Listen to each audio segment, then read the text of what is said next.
Muy buenas tardes, mi querido público. Gracias una vez más por acompañarnos en este espacio académico hecho para ustedes. A nombre de la Asociación Colombiana de Farmacovigilancia, me presento. Mi nombre es Cristian Cuello, químico farmacéutico y coordinador del Comité de Líderes Regionales y moderador y presentador de este espacio. Una vez más, quisiera presentar este espacio académico. Vamos a tratar el tema de conciliación farmacoterapéutica a la alta médica, a cargo de nuestro colega químico farmacéutico Dadier Antonio Arroyo Monterrosa. Es químico farmacéutico de la Universidad del Atlántico, especialista en farmacia clínica, Universidad del Atlántico, dedicado en atención farmacéutica, farmacoterapia, en la Universidad San Jorge de Zaragoza, España, químico farmacéutico asistencial, director técnico de aire medicinal en la clínica Centro Docente Catedrático, Facultad de Química, Farmacia, Universidad del Atlántico. También representante científico, Comité de Ética de la Clínica de la Costa, investigador junior. Participa en el Ministerio de Ciencia del Grupo de Investigación de Farmacia Asistencial y Farmacología. En la categoría A del Ministerio de Ciencia, miembro asociación de la Asociación Colombiana de Químicos Farmacéuticos Hospitalarios. Para informarles unas pequeñas normas antes de iniciar. Las preguntas pueden sentirse muy a gusto de colocarlos en el chat. Al final se habilitarán los micrófonos también, si en caso tal se sientan a gusto de manifestarlas, diciéndolas y no por escrito.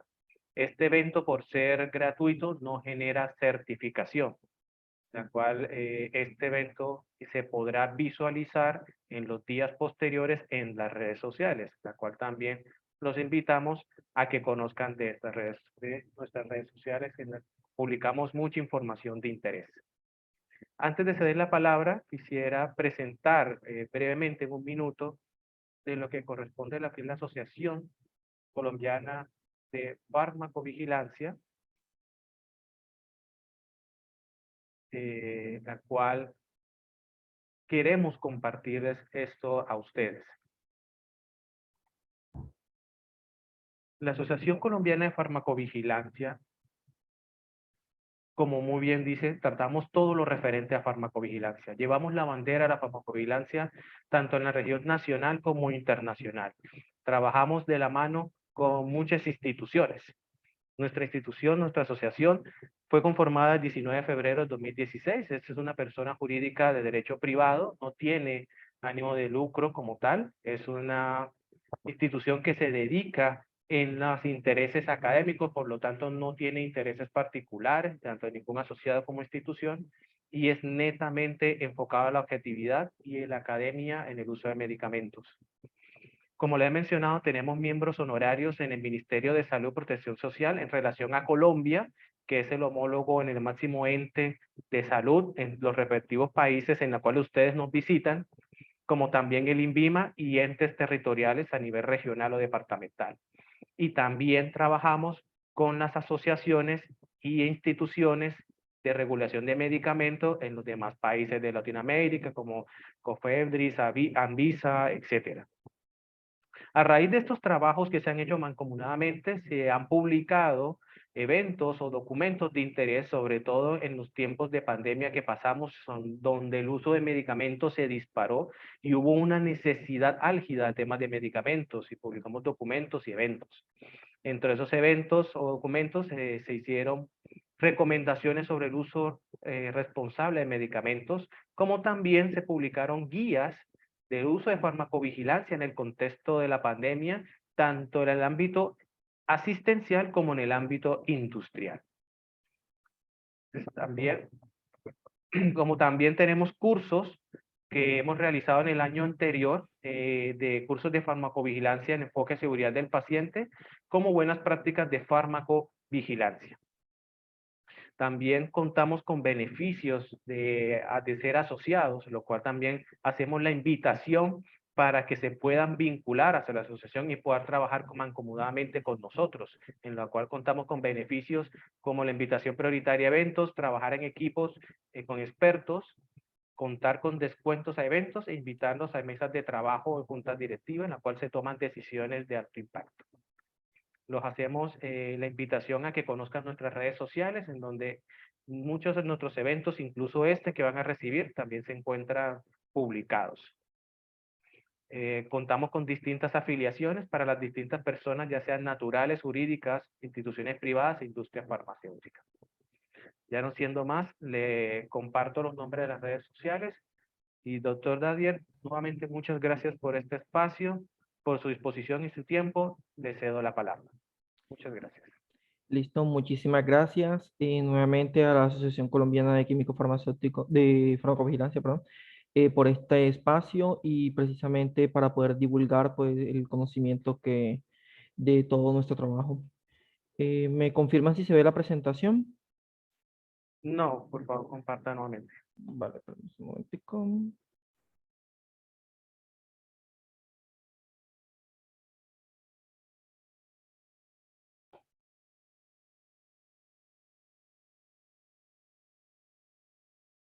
Listo. ¿Ahí me Entonces ya, confirma? sí, ya está en modo presentación. Perfecto, listo. Bueno, eh, y listo. Bueno, el tema del día de hoy lo he denominado conciliación farmacoterapéutica a la alta médica más allá de las discrepancias. Es un tema que, pues digamos que nos está comenzando a tocar a todos los farmacéuticos hospitalarios y que de algún modo pareciera que solamente lo hacemos como de una forma tan rígida, únicamente dedicándonos a los aspectos más básicos y pues pareciera que no fuéramos hacia lo que de verdad amerita esto y es, en este caso, las personas a las que tratamos. Y es por eso que él ha decidido llamar más allá de las discrepancias, porque hay en muchas ocasiones poder la necesidad de trabajar con las personas desde otro aspecto que no sea solamente la identificación de discrepancias. Y precisamente ese es el motivo de la conferencia del día de hoy. Como ya me presentaron, Dadir Arroyo Monterrosa, químico farmacéutico de la Universidad del Atlántico, especialista en farmacia clínica y máster en atención farmacéutica y farmacoterapia. Aquí dejo mi correo y mi código ORCID. Cualquier información estaré a su disposición. Primero de todo, quiero comentarles un poquito de dónde laboro. En este caso, laboro en la Clínica Centro de la ciudad de Barranquilla. Para los que de pronto no saben dónde se encuentra el norte de Colombia, nuestra amada ciudad de Barranquilla. La Clínica Centro, aquí tenemos nuestro logotipo. Es una clínica de cuarto nivel que presta los diferentes servicios como urgencia, internación, transporte asistencial, atención prehospitalaria, apoyo diagnóstico, servicios quirúrgicos, consulta externa. Y precisamente dentro de estos servicios de apoyo diagnóstico podemos encontrar los diferentes como diagnóstico cardiovascular, endoscopia digestiva, neumología, hemodinamia, urología, servicio farmacéutico, hemodiálisis, ultrasonido, electrodiagnóstico, terapia respiratoria, entre otros. Y quiero destacar dentro del servicio farmacéutico, para no extenderme a todos los procesos, pues quiero que conozca a nuestro equipo de químicos farmacéuticos, de los cuales pues conformamos el director técnico, la jefe de control de calidad, jefe de producción, el químico farmacéutico preparador y en este caso mi persona, el químico farmacéutico asistencial, los cuales conformamos el servicio farmacéutico de la Clínica Centro. Dentro de este servicio farmacéutico, contamos con una división de farmacia clínica, así como se encuentra la central de mezcla, gases medicinales y todos los procesos generales y especiales del servicio farmacéutico. Contamos con una división de farmacia clínica que tiene dentro de él cada diferentes actividades o diferentes procesos que me gustaría mencionarles. El primero, el servicio de adherencia terapéutica, un servicio denominado de esta manera, que tiene el objetivo precisamente de garantizar el cumplimiento terapéutico de los pacientes que no desean usar la medicación. Muchos de los pacientes a nivel hospitalario nos refieren que en definitiva no desean tomarse el medicamento o sencillamente la enfermera nos dice el paciente no se dejó administrar el medicamento. Entonces, en muchas ocasiones se solía llamar a psicología, donde aunque es la profesional que se va a encargar de hablar con esa persona desde el punto de vista precisamente sociohumanístico, cuando ya llegaba el momento de entablar el tema con la medicación, pues se generaba el déficit debido a que no es un profesional formado en precisamente farmacoterapia.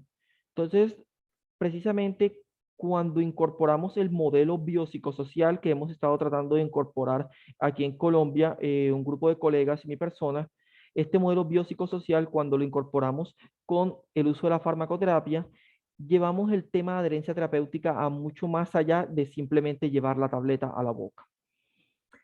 También contamos precisamente con asesorar el uso correcto de medicamentos por sonda enteral. Eh, Programa de farmacovigilancia que lo tenemos con los objetivos de fomentar el uso adecuado de medicamentos en los pacientes y evaluar las reacciones adversas identificadas con el fin precisamente de tomar medidas correctivas y preventivas. Tenemos nuestro servicio de conciliación de la medicación o conciliación farmacoterapéutica como objetivo de garantizar la continuidad del tratamiento farmacológico indicado, efectivo y más seguro en los pacientes posterior a la alta médica. Brindar la educación y establecer el horario de toma de medicación a los pacientes previo a la alta médica, dar a conocer al médico las posibles discrepancias en las prescripciones, del cual precisamente de aquí nos vamos a enfocar la presentación del día de hoy. Siguiendo un poquito más nuestro servicio, el servicio de gestión integral de la farmacoterapia, lo que en su momento se llamó seguimiento farmacoterapéutico, ha evolucionado a una práctica mucho más biopsicosocial, dejando ese modelo biomédico que se ha venido trabajando desde hace un tiempo y introduciendo más hacia la persona y hacia el uso de la medicación en un entorno más holístico. Esto pues hablaré un poquito más adelante porque precisamente es parte del tema que vamos a trabajar el día de hoy. El servicio de desensibilización a fármacos, que muy pocos a nivel Colombia se ejecuta, eh, en el cual precisamente garantizamos que aquellas personas que lamentablemente no tienen la capacidad para poder tolerar ciertos fármacos y que son un obligatorio utilizar esta medicación para poder continuar el mejoramiento de su estado de salud, les prestamos este servicio para poder garantizar una tolerancia en esta medicación.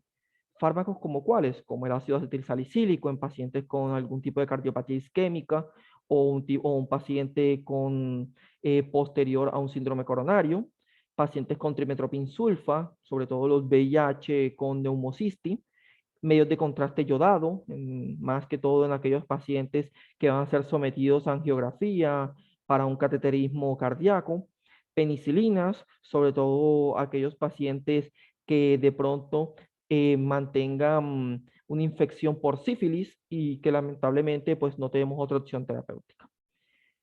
Eh, Unos que otros casos adicionales que hemos tenido la oportunidad de hacer con insulina, eh, y ahora mismo que acabamos de salir de un paciente con hipersensibilidad a la solución salina.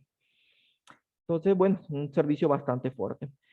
La participación en ronda médica, de la cual pues, hemos trabajado arduamente, nos hemos ganado un gran espacio con esto. Quiero aclarar, participación en ronda médica no es la ronda de seguridad del paciente que suelen hacer muchos colegas, es precisamente estar ahí con el médico directamente en lo que se denomina pase de sala o ronda médica directamente.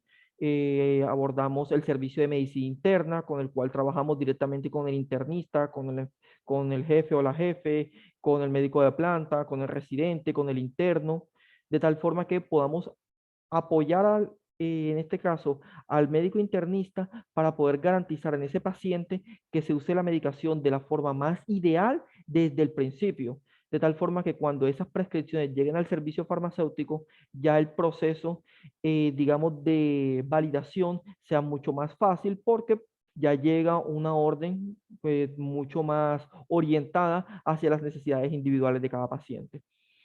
Y entre otras cosas adicionales que es más podemos trabajar, de aquí estamos realizando un fuerte trabajo de investigación, esperemos publicarlos prontamente. Y fomentar la educación en el personal clínico, interno, residentes y practicantes.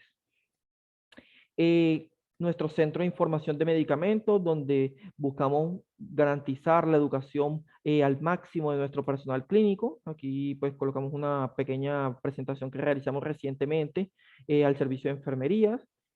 Y actualmente que nos está dando trabajo a todos, el programa de optimización de antimicrobianos o PROA, que precisamente busca garantizar, controlar ese tema de resistencia bacteriana. Y esto pertenece precisamente aquí, farmacia clínica, no a otra división aparte, hace parte de nuestro servicio. Así que estamos trabajándole fuertemente en apoyo con infectología y la enfermera precisamente del servicio de infectología. Así que bueno, esperemos seguir promocionando y trabajando en estas temáticas. Y este es precisamente nuestro programa de nuestra división de farmacia clínica que contamos en nuestra institución. Aquí hay algunas, digamos, fotos que hemos podido presentar, algunas educaciones que hemos realizado con, en este caso, los estudiantes de la Universidad del Atlántico, del programa de farmacia, en las cátedras de farmacia clínica. Aquí estamos realizando una desensibilización, en este caso un paciente con hipersensibilidad al medio de contraste yodado. Y aquí nos encontramos en la ronda médica, en este caso en la unidad de cuidados intensivos. Entonces, para nombrarles un poquito de lo que es nuestro trabajo del día a día y que estamos comprometidos con la causa. Y bueno, ahora sí, entrando en materia, el tema de conciliación farmacoterapéutica. Entonces, este tema de conciliación farmacoterapéutica es un tema que abarca no solamente el hecho de realizarlo por simple capricho, sino que sencillamente es un tema que también nos abarca desde entes de alto impacto como la Joint Commission y la misma OMS. Es decir, no es algo que ya nosotros nos vamos a inventar, es algo que ya está estipulado, está estandarizado, que en Colombia muchos profesionales y muchos colegas lo ejecutan en el día a día, donde precisamente hay incluso personal dedicado netamente a esto. Y precisamente consiste en qué? En esa armonización de los tratamientos en los niveles asistenciales, cuyo objetivo fundamental es prevenir los errores de prescripción y lo que denominan las famosas discrepancias durante ese, digamos, ese proceso en el cual el paciente usa la medicación, ¿sí? Eh, Cuando estamos hablando de este tema de conciliación farmacoterapéutica, no es más que un proceso que inicia con una entrevista inicialmente con esa persona que llega, ya sea al servicio de urgencia, ya sea el servicio de hospitalización, ya sea porque viene de un servicio adyacente.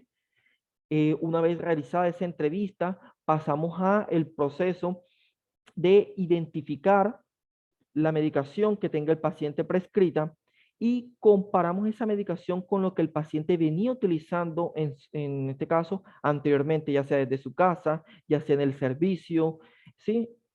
¿Para qué? Para que precisamente podamos comparar e identificar las diferentes discrepancias que podemos evidenciar en esas diferentes listas de medicación que usaba en su casa y las que tiene actualmente, con el fin de poder crear una prescripción que dé continuidad a lo que el paciente venía empleando y no omitir el manejo de ciertos problemas de salud. Digamos que esto de grosso modo vendría siendo la conciliación de forma general, ya que puede variar de acuerdo al lugar, sí puede variar, pero digamos que de una u otra manera, ese es el servicio de conciliación.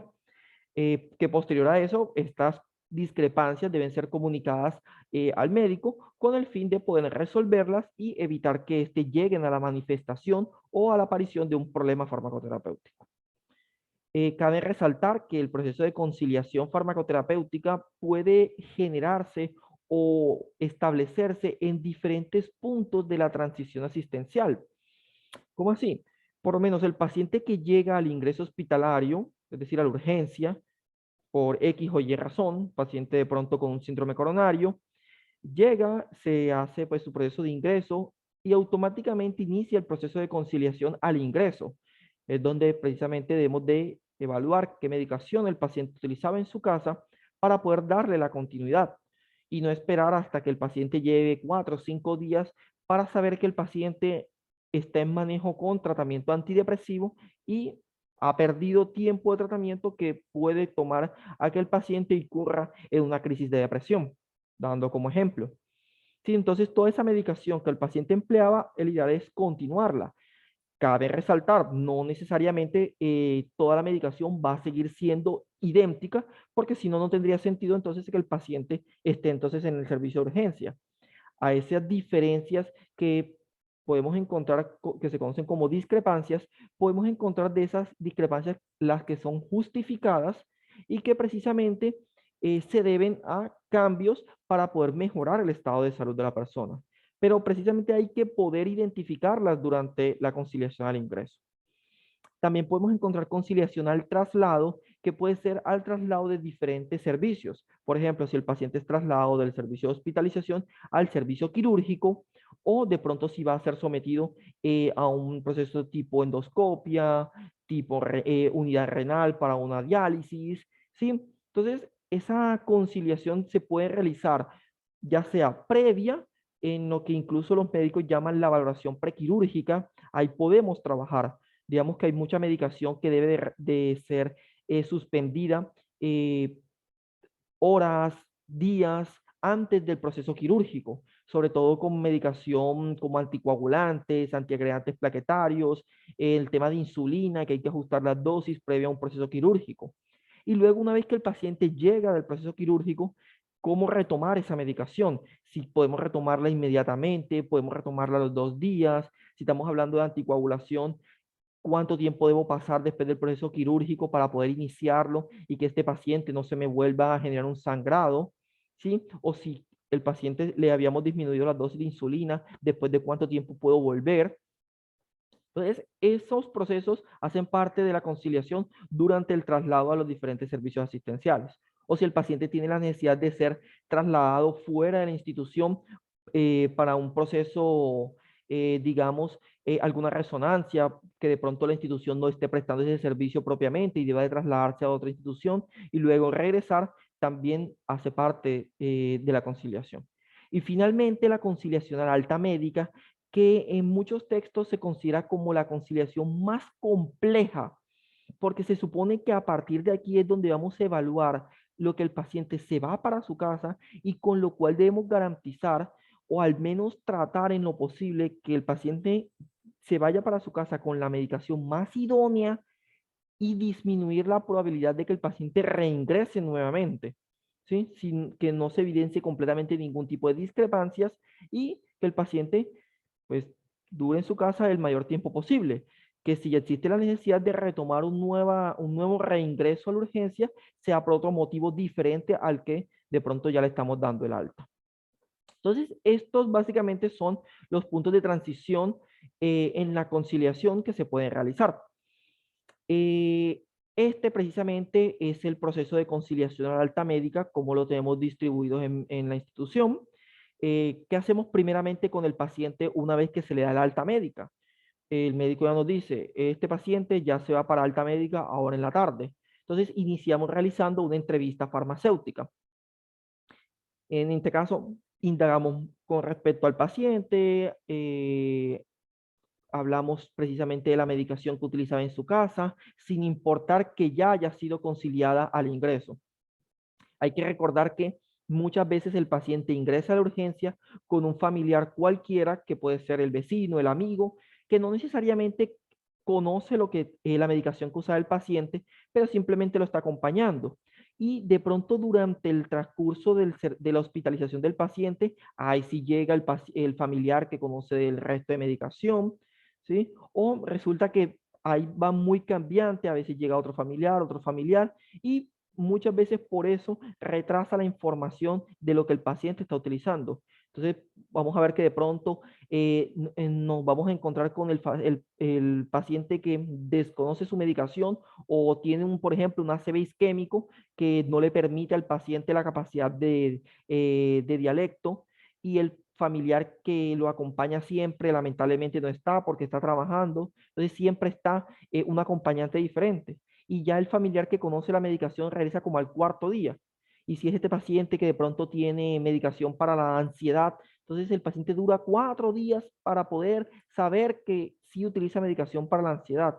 Entonces, por eso se hace necesario volver a entrevistar al paciente y realizar el listado de medicamentos que el paciente usaba en su casa, compararlo con los que tiene actualmente para poder identificar las discrepancias que pudieran conllevar a que el paciente genere un problema farmacoterapéutico o pudieran ser discrepancias justificadas. Todo esto se comunica al médico. En este caso, nosotros acá, aparte de comunicarlo, llegamos al acuerdo con el médico, doctor, el paciente está presentando esta discrepancia, podemos enseguida damos la solución, podemos resolverla ya sea añadiendo esto o si de pronto no solamente es una discrepancia, sino podemos evidenciar ya un problema como tal, poder intentar resolverlo inmediatamente. ¿Sí? De tal forma que el paciente se vaya no solamente con una farmacoterapia conciliada, sino una farmacoterapia idónea. Este es nuestro formato de conciliación farmacoterapéutica. Si se fija bien, es un formato de entrevista inicial en el cual recolectamos los datos antropométricos del paciente, la información del paciente como tal, evaluamos el estado de conciencia, si tenemos un cuidador, a qué se dedica el paciente, dónde vive, los antecedentes personales que tenga la persona, la medicación que el paciente en este caso utilizaba cuando estaba en su casa, ¿sí? Hacemos una revisión por sistema de forma cefalocaudal, identificando nuevos problemas de salud adicional que quizá muchas veces el paciente no comenta por miedo, por desesperación, ¿sí? Evaluamos hábitos de vida, fumar, cigarrillo, alcohol, lo que se denomina muchas veces las famosas tomitas, alergias a medicamentos, y luego procedemos a realizar la conciliación, en este caso con los medicamentos que se identifican las discrepancias. Aquí podemos darnos cuenta cómo se clasifican las discrepancias, ¿sí? Anotando acá la medicación que hemos identificado con una discrepancia, si se identifica o no la discrepancia, si cumple o si se identifica la discrepancia, luego el tipo de discrepancia, si está justificada, o en definitiva hay una omisión del tratamiento, hay un cambio, una dosis que no debe ser la idónea, es un medicamento diferente, hay una duplicidad, hay una interacción, el medicamento quizá no está disponible en la clínica, o hay una prescripción incompleta, o hay un inicio de medicación no justificado. Y dejamos una casilla para otro u otros, ahora precisamente porque se los quiero mostrar, porque no podemos decir únicamente que las discrepancias es identificar esto solamente. Hay que darnos cuenta que del paciente vamos a evaluar completamente la prescripción, completamente todo lo que el paciente se va a llevar para su casa. Y si dentro de la farmacoterapia únicamente nos estamos valiendo de esto, pues ténganlo por seguro de que esa farmacoterapia no va a estar completamente revisada. Y ahora les mostraré a qué me refiero con esto. Luego la gravedad, si en el caso identificamos una discrepancia propiamente, pues esa discrepancia, saber si llegó al paciente, si se manifestó o simplemente nunca se expresó, sino simplemente quedó como un error. Y en el caso que tuvimos que intervenir, ¿cómo le intervenimos? De acuerdo a la dosis, si quitamos un medicamento, si añadimos, si educamos en una medida no farmacológica, algún comentario, si se aceptó la intervención y con qué medicación se fue al alta, si fue precisamente esa u otra. Entonces, con esto aquí, obviamente tengo un formato un poco más grande, aquí lo ajusté para la presentación. Entonces, este precisamente es nuestro formato de conciliación. Una vez que terminemos esto, ya pasamos a intervenir con el médico. Tenemos nuestro formato de intervención farmacéutica, lo anotamos y con eso podemos identificar las diferentes discrepancias. El punto está en que no solamente podemos quedarnos con la identificación de las discrepancias y hay que familiarizarnos con la terminología.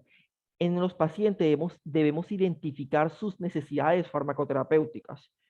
¿Sí? Cuando estamos entrevistando al paciente, si el paciente nos comenta que en su casa tiene algún tipo de complicaciones para poder conciliar el sueño, ¿sí? Resulta que el paciente, alguno de los medicamentos le manifiesta vómito, resulta que alguno lo tiene con estreñimiento. Esas son necesidades que debemos de resolver, ¿sí? Que hacen parte, puede ser de seguridad, pero no solamente podemos enfrascarnos en si hay o no hay una reacción adversa del paciente.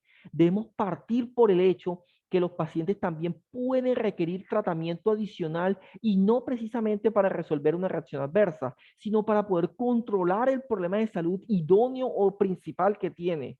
Es por eso que cuando hablamos de necesidades farmacoterapéuticas de indicación, son generadas a partir de un problema, como por ejemplo que el paciente pueda que requiera un tratamiento que no necesite. ¿Sí? Muchas veces he identificado algunas veces pacientes que se van con antibióticos para su casa, antibióticos que le están manifestando o pueden manifestar una diarrea frecuente. Y el paciente concomitante tiene bisacodilo o un laxante a dosis alta. Entonces, evaluar si requiere ese laxante, ¿sí? O digamos como que mi lucha diaria, el uso de inhibidores de bomba de protón. Ese es un tema que no solamente de aquí, es un tema a nivel mundial, el punto de, digamos que la desmedicalización con el uso de inhibidores de bomba de protón, y partimos del hecho con que lo requiere propiamente, sí tiene indicación para utilizar el inhibidor de bomba de protón, ¿sí? Entonces, muchos nos dicen, es porque precisamente el paciente es polimedicado. Y hay que saber, el paciente polimedicado no es una indicación para utilizar inhibidores de bomba de protón. Lo dice la misma guía de la Sociedad Americana de Gastroenterología. A menos que ya el paciente ya tenga su antecedente de gastropatía o tenga síntomas de gastropatía.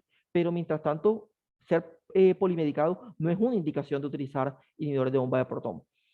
O al contrario, el paciente tiene medicación que puede conllevarle a generar una úlcera sangrante, por ejemplo, una doble antiagregación plaquetaria, y ahí sí toca utilizar inhibidor de bomba de protón. Entonces, evaluamos el hecho de que el tratamiento no lo necesite o el hecho que sí lo necesite, pero no lo tenga puesto. ¿Sí? Entonces, esto es lo que debemos de partir y no solamente enfrascarnos en identificar el error o identificar el problema o identificar la reacción adversa. Lo otro, la efectividad.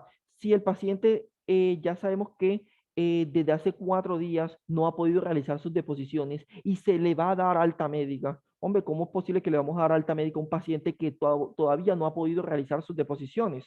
Puede que reingrese a la urgencia nuevamente por una obstrucción. Entonces, resolvamos ese problema. De pronto sí tiene medicación para eso, pero no, quizá no tiene la dosis adecuada o no está funcionando. Entonces, ya ahí sí, cuando no esté funcionando, es donde entramos a las famosas interacciones, ¿sí? Ya podemos ahora sí hablar del tema de seguridad. Hay una reacción adversa o de pronto el paciente tenga dosis de medicación que puede que sea demasiado alta y que supone un riesgo para la salud de esa persona. Y puedo colocar un ejemplo básico, el acetaminofén. Lo utilizamos para muchas cosas, pero si es un paciente, ya por descripción de la OMS, mayor de 50 años, la dosis máxima no deberá superar los 3 gramos días.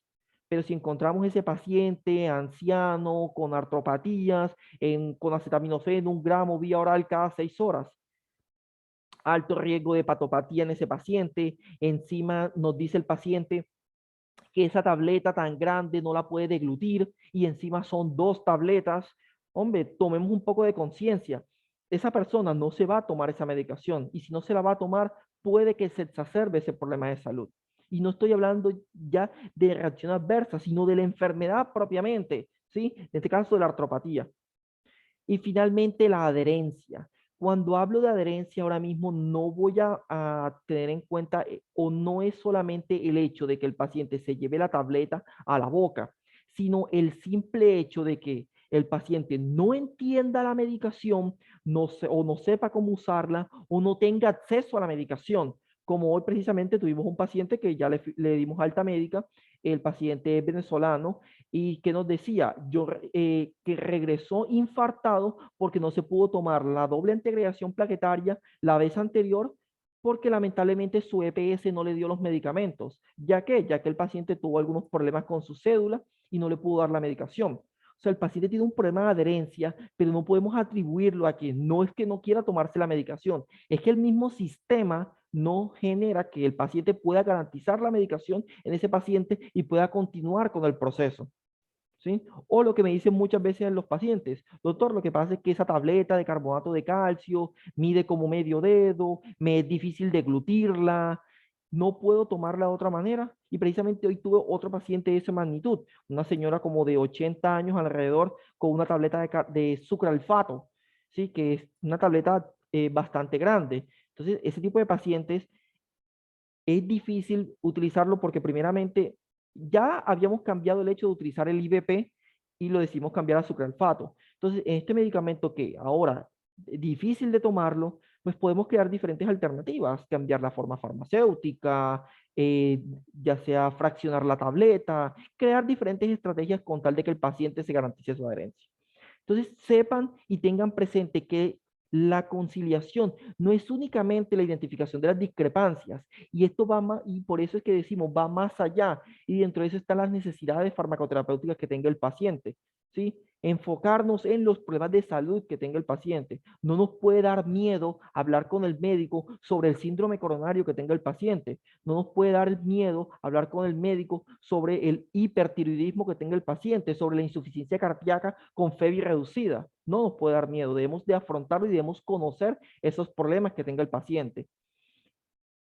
Y por esa razón es que también para poder hablar ese mismo idioma debemos conocer las guías de práctica clínica. No podemos llegar ante un médico a decirle, doctor, ese paciente no puede utilizar la aspirina sin antes basarnos en evidencia científica.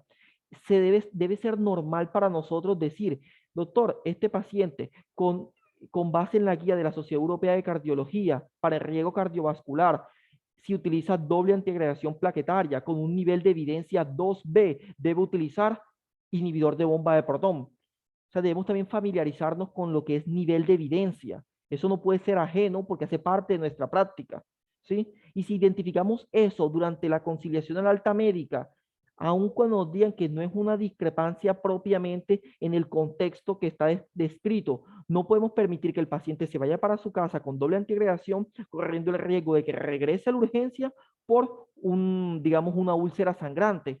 ¿Sí? Entonces hay que tomar conciencia de eso, de que no solamente podemos tener en la mente los medicamentos que vamos a conciliar, sino más allá de eso, los problemas de salud que tiene el paciente. Entonces, por esa razón los invito a mantenerse actualizados con las guías de práctica clínica, manejar el idioma y el lenguaje clínico, porque sin eso, pues lamentablemente vamos a seguir siendo, aunque se escuche vulgarmente, farmacéuticos de garaje, farmacéuticos de las cuatro paredes. Debemos salir de esas cuatro paredes.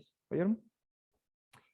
Y lo que les estaba mencionando, esto no puede ser ajeno. Que hablemos de nivel de evidencia clase 1, clase 2, A, 2, B, clase 3, nivel de evidencia A, B, C. Esto debemos conocer. Entonces, ¿eso sería todo? Pues no. Digamos que aquí dimos un primer paso, pero ahora, ¿qué más viene? Entonces, hay una problemática actual que es todavía mucho peor que lo que les acabo de mencionar, porque digamos que sí, muchos colegas de pronto si hacen lo que les acabo de mencionar, si están al tanto no solamente de las discrepancias, si están pendientes de que el paciente se lleve su medicación de acuerdo a guías terapéuticas, listo, perfecto. El problema radica en que muchas veces el paciente que está a nivel hospitalario no reclama la medicación ahí, sino que la reclama en dispensarios, en otros lugares que no son el hospital. Y no nos pongamos trabas, no nos digamos mentiras. El paciente llega a muchos de estos lugares y recibe los medicamentos así. ¿Sí? Me disculpan de pronto los que de pronto no lo hacen de esa manera, pero así me lo comenta el paciente. Yo llego, me entregan solamente un montón de blister en las manos, no me dan bolsas.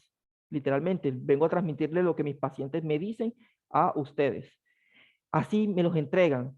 Entonces, ¿qué me dice el paciente? Yo no sé cuál es, para qué es. Simplemente me dicen cédula y ya me repiten como loro, este medicamento cada tanto, este cada tanto, este cada tanto. Entonces, ¿qué problema radica ahí? Primero, entregamos medicación sin caja. Este es un problema que, bueno, no voy a discutirlo hoy, pero digamos que la medicación sin caja, uno de los problemas radica en que no se conoce cuál es el medicamento más fácilmente para el paciente. Recuerden que hay pacientes que identifican los medicamentos por el color de la caja, porque le es más fácil. Si ustedes se ponen a darse cuenta, hay muchos medicamentos, por ejemplo, del mismo laboratorio, y son dos medicamentos diferentes, lo que venían siendo los medicamentos LASA. Entonces, ¿cómo le digo yo al paciente? La tabletica blanca y pequeña, y hay dos tableticas blancas pequeñas. Entonces, me le es más fácil a ese paciente decirle la caja roja, la caja blanca, ¿sí? Entramos a los pacientes analfabetas, pacientes que no saben leer. pueden muchos decirme, ay, es que hay una población pequeña, no son todos. Déjenme decirles que no. Esta semana ya llevo 2 pacientes que he atendido que no saben leer. Entonces, esos pacientes llegan, le reciben esa gama considerable de medicación, se vuelven un problema. ¿Y en dónde lo vamos a tener? Nuevamente en la urgencia, otra vez con descompensación de su insuficiencia cardíaca, nuevamente con un síndrome coronario tipo infarto o tipo 2, entre otras cosas. Y otra cosa, no saben usar la medicación. Yo he tenido pacientes de aquí, de la clínica, que antes de la alta médica les pregunto, bueno, cuénteme, ¿cómo usted utiliza el inhalador? Y, oh sorpresa, pacientes que ni siquiera sabían que había que quitarles la tapita del inhalador. Entonces, esos pacientes nos necesitan.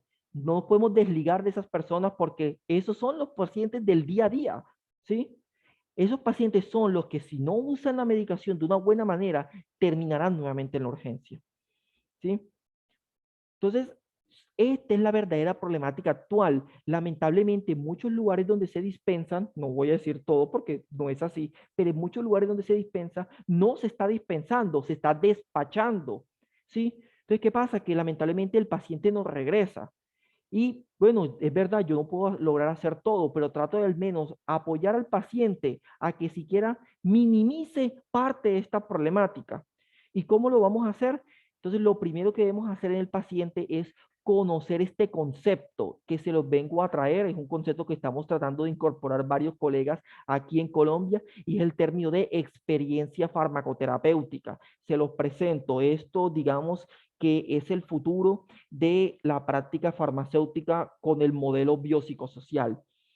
La experiencia farmacoterapéutica es el punto o el eje del cual debemos enfrascarnos a partir de ahora si queremos seguir atendiendo a las personas. ¿Sí? Hay que olvidarnos ahora mismo de ese modelo netamente biomédico, ¿sí? Porque no atendemos sacos de carne y hueso, atendemos personas. Y la experiencia farmacoterapéutica, así como nos lo dice el doctor Manuel Machuca y los padres de la atención farmacéutica, Robert Cipoll, Linda Strand y Peter Morley, como la influencia de la medicación en la vida de las personas, ¿sí? No solamente ese parámetro bioquímico alterado como el INR, como la frecuencia cardíaca, sino la repercusión que tiene el uso del medicamento sobre la persona. Y puedo colocarles a esto con miles de ejemplos porque este es mi día a día, pero para poder darles el ejemplo, quiero que conozcan de la experiencia farmacoterapéutica cómo se subdivide en sus diferentes dimensiones. Entonces, para poder conocer la experiencia de la persona, debemos conocer inicialmente la actitud que la persona tenga con respecto al uso de la medicación. ¿Sí? Muchos pacientes mantienen una actitud adecuada, positiva para usar la medicación. Dicen, sí, claro, yo me la voy a tomar. Si usted me la manda así, si usted me la enseña, yo me la tomo. Pero no todos los pacientes son así.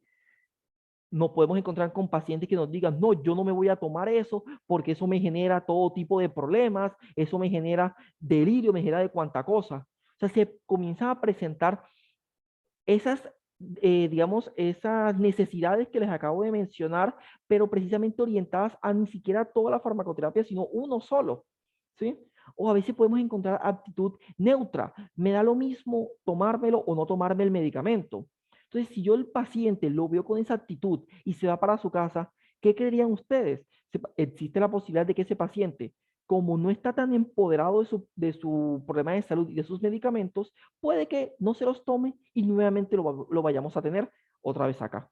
Tuve precisamente un paciente no hace mucho, paciente de la vida alegre, consumidor de cocaína, que decía, no, a mí la verdad es que me da igual tomarme la warfarina porque yo quiero seguir viviendo mi vida tranquilo.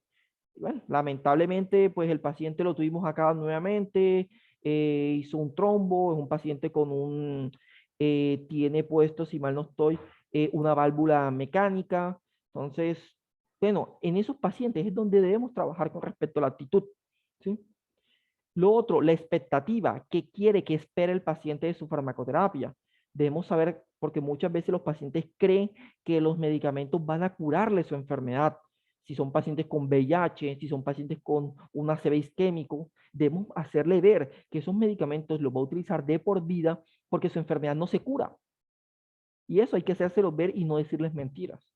Las preocupaciones, aquí es donde muchas veces el paciente se desahoga a decirnos todo lo que se le está presentando, toda la problemática que le genera. ¿Y que nos dice muchas veces? No, doctor, lo que pasa es que yo no quería comentar esto porque a mí me daba pena con el médico. Entonces ya el paciente entra en confianza, que precisamente es el motivo de la entrevista farmacéutica, que el paciente entre en confianza y nos diga eso. Muchas veces el paciente nos dice, doctor, ¿y será que con estos medicamentos yo puedo tener relaciones sexuales? Y esta es la pregunta que no puede ser ajena, es una pregunta que es en el día a día, me lo preguntan muy periódicamente, sobre todo los pacientes infartados, y sobre todo si son pacientes jóvenes, es de mucha preocupación. Entonces no puede ser ajeno y precisamente si el paciente lo llevamos a ese ambiente de confianza, muy seguramente nos preguntará ese tipo de cosas. Y miren, si lo pregunta es porque, ¿qué nos dicen muchas veces? Ahí así literalmente, ¿será que yo puedo consumir medicamentos para estar más sexualmente activo?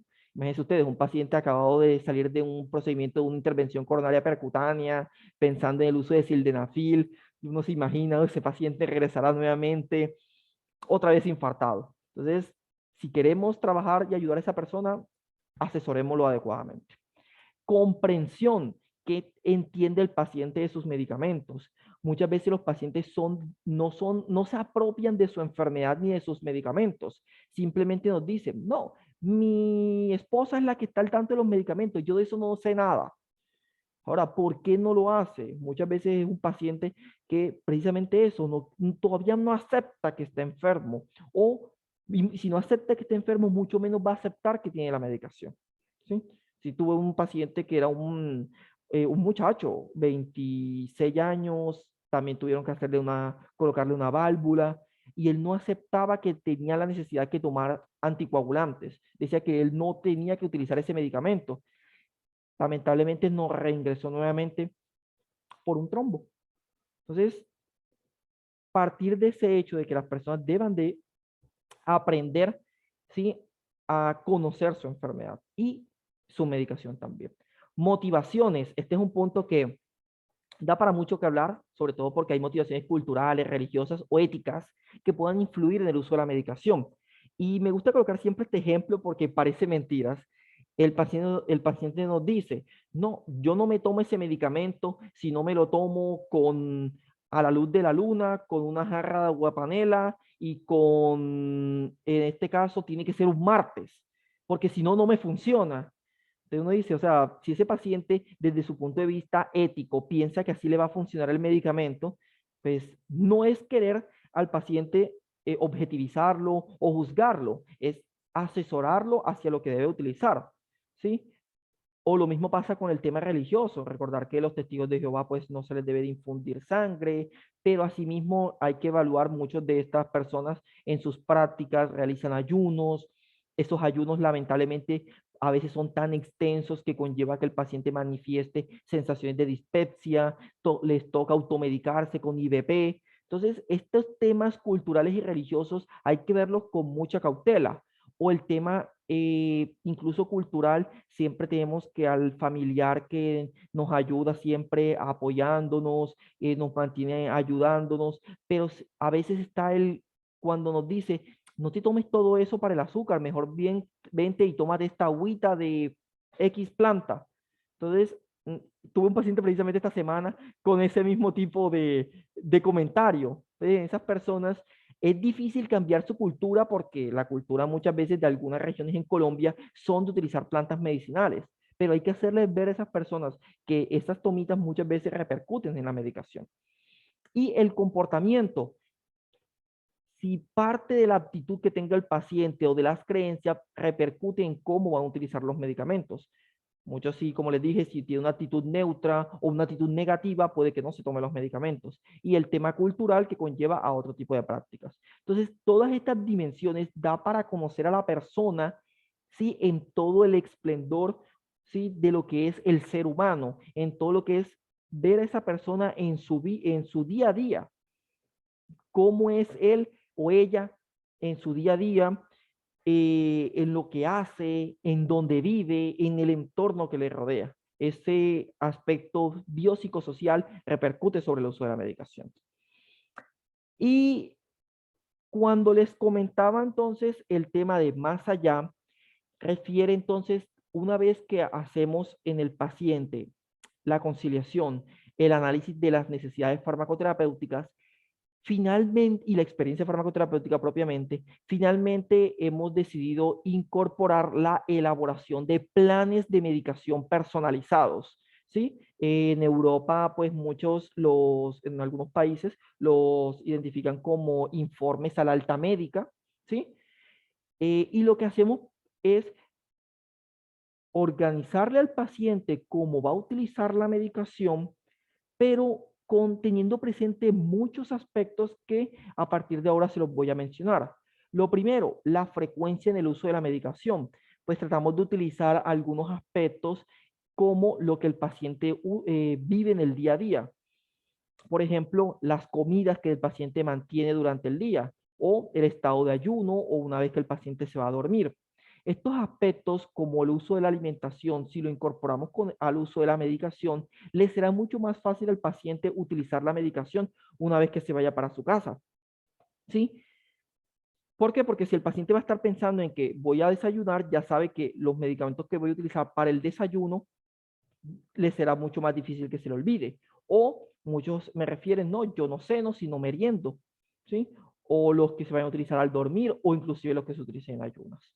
Entonces, estos aspectos hay que tenerlos en cuenta, sobre todo en el paciente que lamentablemente no sabe leer, ¿sí? Si evaluamos por el tema de la indicación, utilizamos aspectos como por ejemplo las imágenes de esta magnitud. Usamos que para el tema del corazón, la gótica de sangre para el tratamiento de los antiagregantes plaquetarios, el estómago para los gastroprotectores, en este caso el tensiómetro para lo que viene haciendo tratamiento para la presión arterial, algunas figuras así como para indicando el dolor en el pecho o la figura orinando, representando ese mismo. Y ya aquí nos volvemos muy creativos. Si es un dolor en la pierna, pues colocamos una pierna. Si es la tiroides, colocamos la imagencita de la muñequita con la tiroides. Entonces, dependiendo del tipo de problema, pues así nos acoplaremos al paciente en cómo puede entender cómo usar la medicación. Algunas veces hay pacientes que le es más fácil identificar el medicamento por la caja y aprovechamos que hay medicamentos que vienen únicamente en esa presentación porque si no es no podemos mentirnos. Yo no dispenso medicamentos, lo va a dispensar pues el dispensario. Entonces no sé si le van a dar el medicamento de laboratorio X o laboratorio Y, pero hay medicamentos que yo sé que le van a entregar nada más de ese laboratorio porque es el único que se encuentra. Por ejemplo, si hablamos de la insulina glargina, muchas veces el paciente lo refiere con la insulina moradita.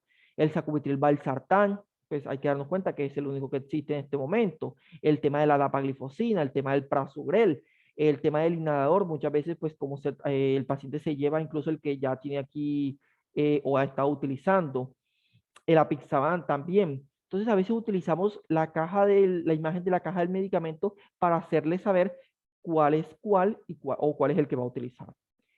Y ahora sí, ¿cómo organizaríamos esta información para la elaboración de planes de medicación? Entonces, tenemos en cuenta dos tipos de aspectos, los aspectos biomédicos y los aspectos biopsicosociales. En los aspectos biomédicos vamos a tener en cuenta para la elaboración de los planes de cuidado la biodisponibilidad de los fármacos. Hay que tener presente fármacos que al usarse con la alimentación pues no vea alterada su biodisponibilidad y pueda permitir su efecto sin ningún problema. El uso del ritmo circadiano, hay que darnos cuenta que hay medicación que tiene un efecto más benéfico en las noches o en el día o durante el día. Y tener en cuenta el tema de interacciones, sobre todo farmacocinéticas. Un tratamiento no me esté repercutiendo en la absorción de otro. ¿Sí? Entonces, estos aspectos biomédicos sí lo tenemos en cuenta, porque precisamente hay que hacerle ver al paciente que, según la evidencia científica, los mejores momentos del día para usar los medicamentos son estos, estos y estos.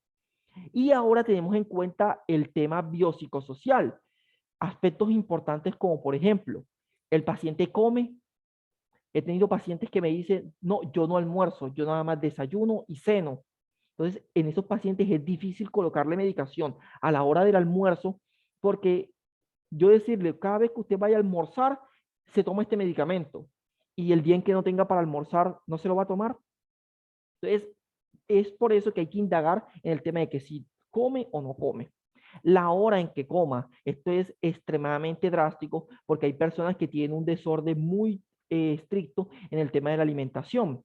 Desayunan a las 10 de la noche, almuerzan a las 3 de la tarde, cenan a las 7 de la noche. Entonces esos pacientes a veces es un poco complicado y toca terminar, aparte de ayudarles a organizar la medicación, que coma en unos momentos más específicos, hacerle ver la importancia de eso en el proceso metabólico.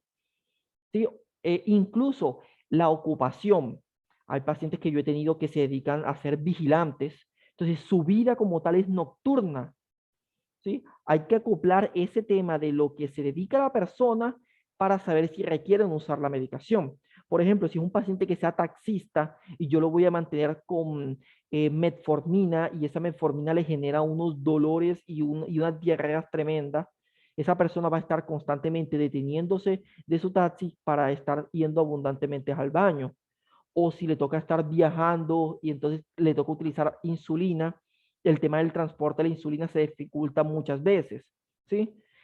Cómo distribuir esos medicamentos durante el día. A veces hay pacientes que les toca llevarse toda esa gama de medicamentos para el trabajo. Y si estamos hablando de personas de escasos recursos, personas que trabajan con carretas, que le toca ir moviendo esas carretas en el día a día, o le toca estar cargando abundantes maletas, maletines.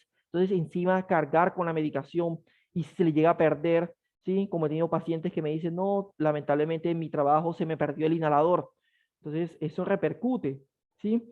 Importante, puede leer y puede ver, y esto no puede ser un impedimento. El paciente que no sepa leer no va a ser un impedimento para que no podamos enseñarle a usar la medicación, ni mucho menos al que no pueda ver, ¿sí? De esto aquí les mencionaré ahora unos ejemplos, inclusive el que no pueda ver. La vida social o familiar, que tanto si hay familiares que ayudan al paciente o el paciente lamentablemente está solo, ¿sí? Esto es de extrema ayuda, sobre todo si el paciente tiene o repercute este tema de que no sabe leer, o si el paciente convive solo y tiene una gama de medicación muy compleja y abundante. Y siempre indagar y, digamos, comparar con la experiencia farmacoterapéutica. Esto no puede desligarse porque esto es el principio de la práctica farmacéutica a partir de ahora, ¿sí?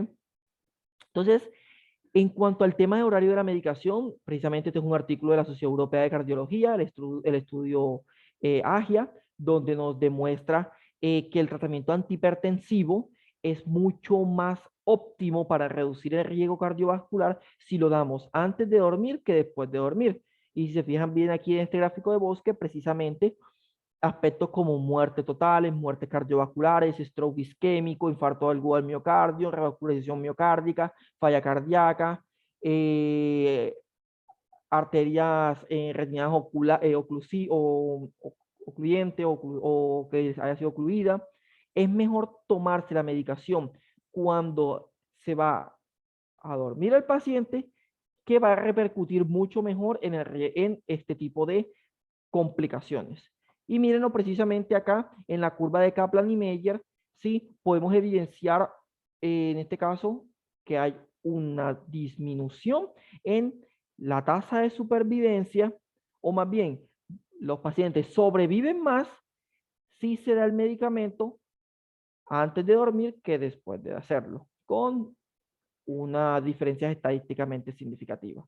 Entonces, esto que nos indica que hay que aprovechar esta información bibliográfica, hay que utilizar el tema biomédico para poder dar resultados de este tipo. ¿Sí? No solamente es decir, úselo cuando usted lo considere, ¿no? También hay que tener en cuenta que si hay evidencia científica que me dice que lo utilicemos en esos momentos, pues usémosla. Y eso es lo que también es el principio de la práctica. Tampoco podemos abandonar el tema biomédico.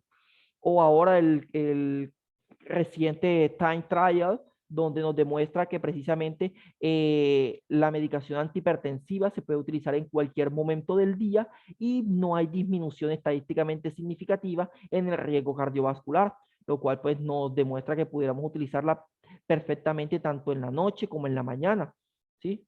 Entonces, esto también tener presente y estar constantemente actualizados. Este fue mucho más reciente que este. Entonces, hay que ir manteniendo actualizados y estar constantemente haciendo revisión de la información. En este de la revista de la Sociedad Española de Cardiología, donde nos habla de que mejorar la adherencia mejora la supervivencia de pacientes con prevención secundaria. Y aquí nos dejan o nos describen algunos aspectos o factores que pueden influir en la adherencia.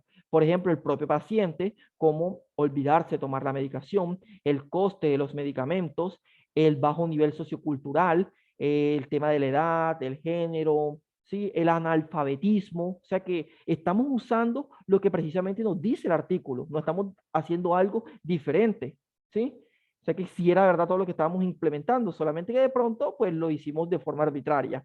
El hecho del propio fármaco que puede generar efectos adversos que muchas veces son intolerantes, o la propia enfermedad que muchas veces condiciona a que el paciente use una gama extremada de medicación, o si el paciente, por ejemplo, es un paciente que no deglute, entonces conllevaría esos aspectos. El profesional, aunque esto no, muchos no lo tengan en cuenta, esa relación que hay que tener con el paciente es hasta de los más importantes, porque no es lo mismo que yo le explique al paciente de una forma pausada, tranquila, acoplándome al paciente, u otra que el paciente me vea como una figura autoritaria de que si no se lo toma así, usted se va a morir. Entonces, eso le enseñaba a algunos amigos médicos que esta práctica, eh, digamos, saca nuestro lado más humanístico. Sí, nos coloca en los zapatos de la persona y nos permite pensar como piensa esa persona. Y finalmente el entorno sociosanitario, que no hay que darnos cuenta que muchas veces, y ahora con el tema de precisamente de desabastecimiento de medicamentos, se ha vuelto muy complicado garantizar en los pacientes la adherencia. Entonces, el artículo, aunque es un artículo escrito por médicos, miren lo que nos describe, la participación de otros profesionales como los farmacéuticos, que son quienes habitualmente dispensan la medicación al paciente, puede ser de utilidad. Algunos estudios han demostrado en pacientes con insuficiencia cardíaca el buen papel del farmacéutico en la mejora de la adherencia y la asociación entre la adherencia a los tratamientos prescritos y los resultados en salud. Entonces, se ha descrito, podemos trabajar con los pacientes y tenemos que responsabilizarnos de ello. Que me parece que este estudio, creo que hay muchos médicos que me lo preguntan, que cuándo va a llegar, pero qué respuesta darle. El estudio Secure, el de la polipíldora, ese estudio magnífico que incluyó dentro de sí, dentro de una sola, digamos, una sola cápsula, el uso de ASA, estatina y un antihipertensivo, si mal no recuerdo, el enalapril. Entonces, digamos que estamos disminuyendo esa gama de medicación que tenía el paciente a solamente uno.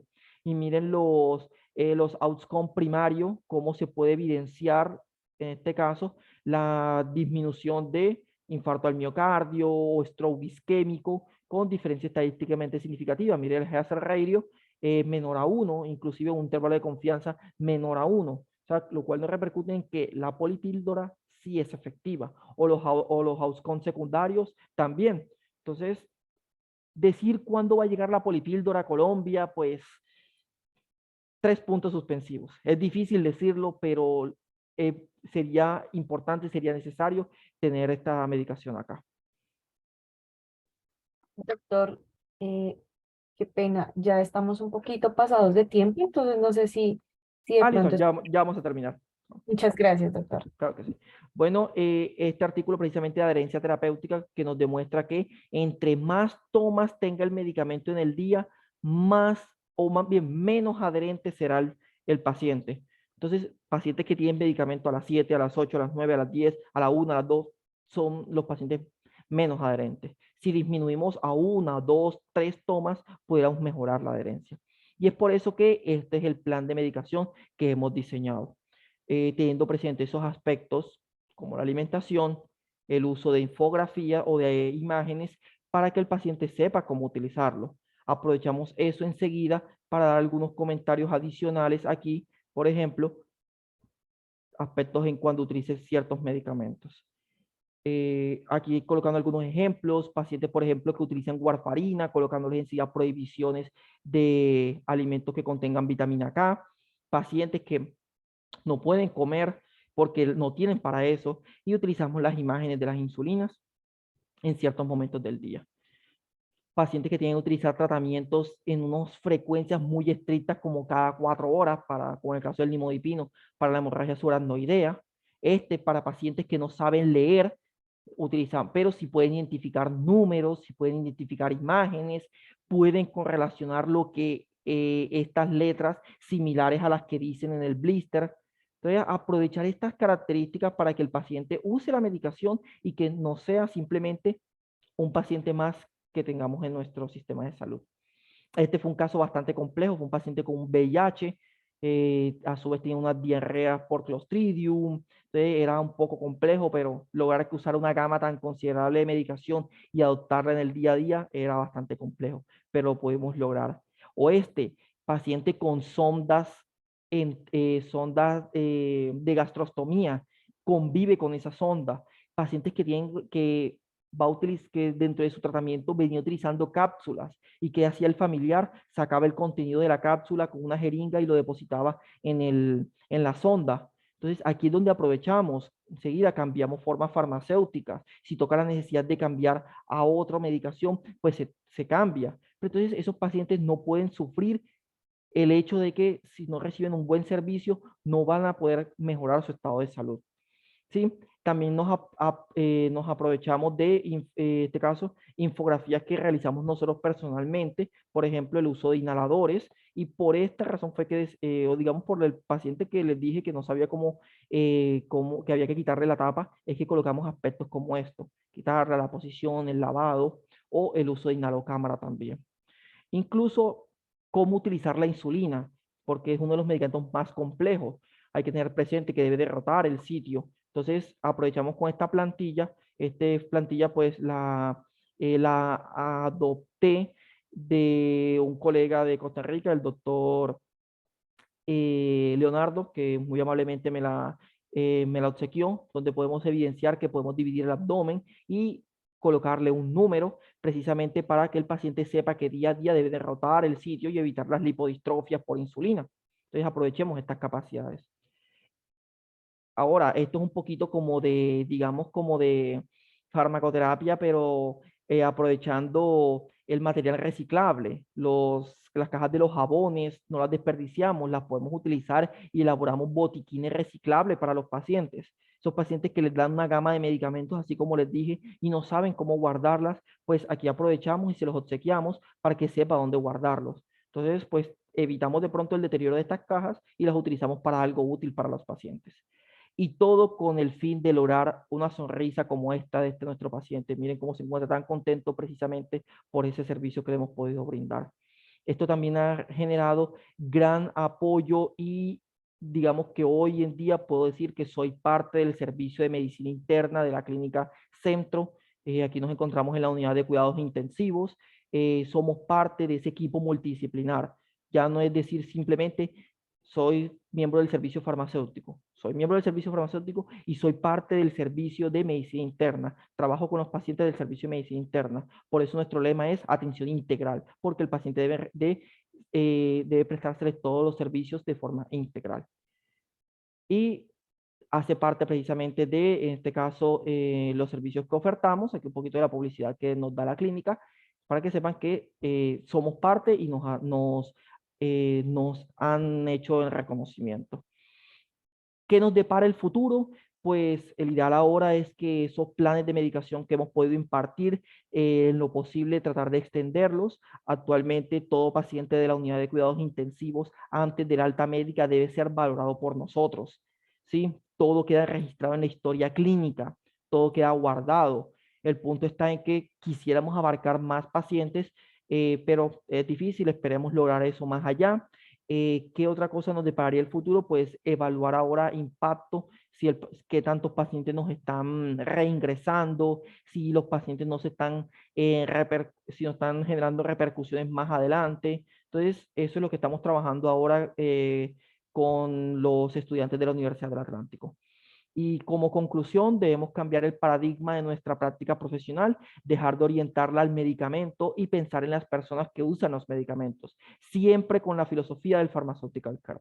El servicio farmacéutico debe dejar de ser considerada una bodega o una tienda de medicamentos y convertirse en el área de prestación de servicios en salud orientada a la optimización de la farmacoterapia.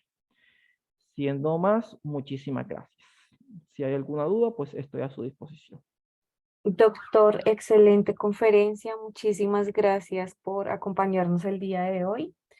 De verdad que fue una charla bastante enriquecedora, con bastante información supremamente interesante para todos nosotros. Tengo algunas preguntas en el chat, entonces, ¿le parece si las leemos de aquí a 10 minuticos y si nos alcanza el tiempo, y las otras las dejamos pendientes por correo electrónico? Claro que sí.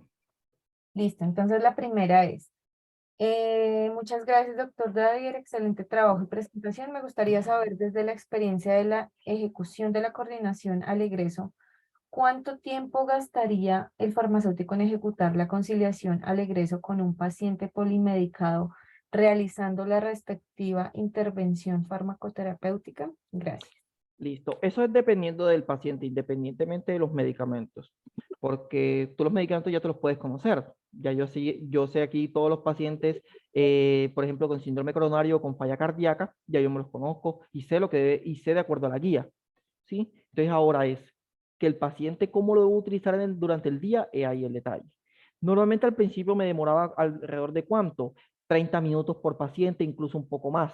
Pero como esto es una práctica profesional, entre más lo vayas haciendo, te vas dando cuenta que vas disminuyendo el tiempo. Por lo menos hoy me tocó atender a 3 pacientes. Inicié a eso de las 11 de la mañana. Ya a las 12 de la mañana, ya los pacientes ya estaban conciliados y ya estaba inclusive terminando la nota en la historia clínica. Entonces, 3 pacientes en una hora me es equivalente a alrededor casi que del mismo tiempo, un poco menos de 30 minutos, ¿sí? Entonces, ¿qué decirte ahora mismo? Un tiempo exacto dependerá de tu agilidad, dependerá de tu práctica. Actualmente no me colocan un tiempo estipulado, ¿sí? Solamente, como les dije, todo paciente que sale de la UCI debe ser atendido por mí, ¿sí? Y como mis actividades son netamente clínicas, no tengo actividades de pronto de otras adicionales del servicio farmacéutico. En este caso, pues yo modulo mi horario, pero toca ejercer práctica, práctica, práctica para poder optimizar ese tiempo y pues mejorarlo. Y todo parte también del hecho de estudiar lo que requiere el paciente para ese problema de salud, ¿sí? Muchas gracias, doctor. Hay otro comentario y es, cuando se le dice a los pacientes sobre las RAM de sus medicamentos, se corre el riesgo de asustarlo. ¿Qué opina al respecto? Sí, claro. A veces se necesita, pero a veces no. Muchas veces el paciente no debe de saber lo que le va a generar el medicamento. Recuerden que podemos encontrar inclusive el paciente hasta el hipocondriaco, que una vez que le menciones el problema, parece mentira, pero lo presenta, ¿sí? Entonces, a veces, si tú te vas a colocar a decirle todos los problemas que presenta el paciente, es seguro que los va a presentar. Pero para ello, lo que tú ya sabes que en su mayor problema se les puede presentar, tú ya te les antepones, ¿sí? Hay pacientes que no es que uno quiera decirle que el medicamento le va a generar el efecto adverso, pero es más factible ser prudente y no decírselos, porque puede que sea peor para el paciente. O en su defecto, si es un paciente que de pronto desconozca de eso y hablemos con el familiar, podemos decir al paciente, el medicamento tiene riesgo, ¿sí? Siempre se habla de eso, de riesgo, no de que lo va a manifestar. Puede tener riesgo de generar X o Y problema, ¿sí? Entonces, cuando es eso X o Y problema, se educa qué se va a hacer. Por ejemplo, si ya sabemos que el losartán puede generar vértigo una vez que el paciente lo utilice y vaya a hacer de pronto alguna actividad, pero es un riesgo, no en todo va a ocurrir. Entonces, ¿qué hacer ante esas situaciones? Tómese lo que he sentado 30 minutos, ¿sí? Pero si no le llega a generar nada, magnífico. Entonces, no estoy como tan de acuerdo en decir todas las reacciones que va a dar el medicamento, porque si no, entonces tampoco nunca terminas. Si nos fijamos todo lo que tiene, ¿sí? De pronto sí explicar al paciente de acuerdo al tipo de paciente. Si es uno de esos pacientes que de pronto se es muy sentimental, de pronto piensa que con cualquier cosa puede decaer, entonces hay que ser un poco más prudente con ese paciente. Gracias, doctor. Hay otra pregunta y es, en consulta externa con los pacientes polimedicados por múltiples especialidades, ¿qué experiencia han tenido en cuanto a la conciliación farmacológica y qué profesionales asistenciales y o Administrativo. administrativos intervienen o deberían intervenir? Sí, bueno, ahora actualmente solamente he podido orientar esto a la conciliación hospitalaria. Todavía no le he podido orientar a nivel ambulatorio. Eso lo hemos trabajado a nivel sí, ambulatorio por consulta externa. Ya lo hemos debatido con cardiología para poder llegar al acuerdo, pero eso sí necesita un profesional específico para eso. Actualmente sigue haciendo el médico, pero ¿qué nos dice el cardiólogo? Necesitamos trabajarlo también. ¿Por qué? Porque el paciente de consulta externa me llega y nos dice lo mismo, no sabe cómo utilizar los medicamentos. El médico le orienta más o menos, le da algunas pautas, pero siempre nos dice, yo le puedo dar la información básica, pero el tiempo no me da. Necesitamos una persona como tal. Entonces, actualmente es un punto que lo tenemos ahí sobre el listado. Por el momento, digamos que paso a paso, quiero pues tratar de llevar este punto de hospitalización, si es posible, a toda la clínica, de tal forma que yo pueda decir, todo paciente que sale de la clínica debe ser atendido por un químico farmacéutico obligatoriamente. Y luego ahí sí pasar al tema de consulta externa. Gracias, doctor. Y una última pregunta. ¿La educación al paciente al alta que realiza el farmacéutico lo registran en la historia clínica? Sí, y gracias por la pregunta. Este es un punto y es un trabajo que hemos logrado. De pronto no se los alcancé a mencionar por un poquito del tiempo. Al principio no se registraba. Luego de eso, gracias al el dueño de la clínica, nos dijo, tú necesitas registrar eso en la historia y eso está contemplado. Entonces, toda la nota entera, se llama así, nota por farmacia clínica, con mi nombre y todo, queda registrado. ¿Qué dejamos descrito en la nota? Diagnóstico, dejamos descrito tratamiento farmacológico, la experiencia farmacoterapéutica la desglosamos en cada una de sus dimensiones. Hacemos el análisis y luego el plan de cuidados. En el plan de cuidados describimos en lo que se educa muy específicamente. Se educa en cómo usar los medicamentos, en las dosis, en las indicaciones. Si se toca la necesidad de sugerir valoración por otro servicio como nutrición, se sugiere. Si toca hacer cambios en las dosificaciones, ahí mismo lo dejamos contemplado y también dejamos descrito que se le entrega al paciente el plan de medicación, pero todo queda contemplado. Luego de eso, armo el paquete del paciente que vendría siendo el formato de entrevista diligenciado, imprimo la nota farmacéutica, la anexo, le añado a ese mismo paquete, siempre trato de que el paciente me firme un plan de medicación, lo anexo y si toca hacer una intervención, el formato de intervención también adjunto, de tal forma que manejo mi propia carpeta con todos los pacientes que he podido conciliar y son precisamente parte del trabajo que estamos realizando. Pero sí, sí lo estamos haciendo, está descrito entre la historia clínica y pues nos sentimos muy orgullosos de ese logro, porque no todo mundo pues lo hace, muchos pueden decir que sí lo hacen y listo, maravilloso, pero yo en lo personal es un logro personal escribir en la historia clínica y espero seguir generando otros logros adicionales. Doctor, de nuevo, muchísimas gracias. Muchísimas gracias a todas las personas que estuvieron acompañándonos el día de hoy por sus preguntas. Las preguntas que queden pendientes las vamos a estar contestando en el chat de la página de YouTube. La grabación la pueden encontrar, creo que está disponible a partir de pasado mañana. Nos pueden seguir en nuestro canal como Asociación Colombiana de Farmacovigilancia. Recuerden que esto es un webinar gratuito, por lo tanto no tiene certificado y las memorias, pues no, por lo tanto tampoco las podemos compartir, pero la grabación queda en el canal de YouTube. Em, no sé, doctor, si tenga algún comentario para finalizar. Bueno, pues el comentario es lo que siempre les digo, trabajemos, salgamos de esas cuatro paredes los farmacéuticos, digamos que nuestro rol no debe ser simplemente los medicamentos, deben ser las personas. Y todo esto lo hacemos es por ellos. Si queremos darnos a conocer y queremos que nuestra profesión sea reconocida con cualquier persona de la comunidad, pues debemos seguir trabajando para ello. Sé que es duro, sé que es difícil, pero si no damos los primeros pasos, nadie más lo va a hacer. Y no podemos esperar a que alguien más lo haga para poder iniciar. Entonces, eso es lo que tengo para decir. Bueno, entonces ya para cerrar, muchísimas gracias, doctor. De nuevo, excelente conferencia. A todas las personas que nos acompañaron de nuevo, muchísimas gracias. Esperamos que tengan una feliz noche y nos vemos en nuestro próximo webinar. Que Listo, estén muy gracias a bien. ustedes. Hasta luego, que pasen buena Hasta noche. luego, feliz noche.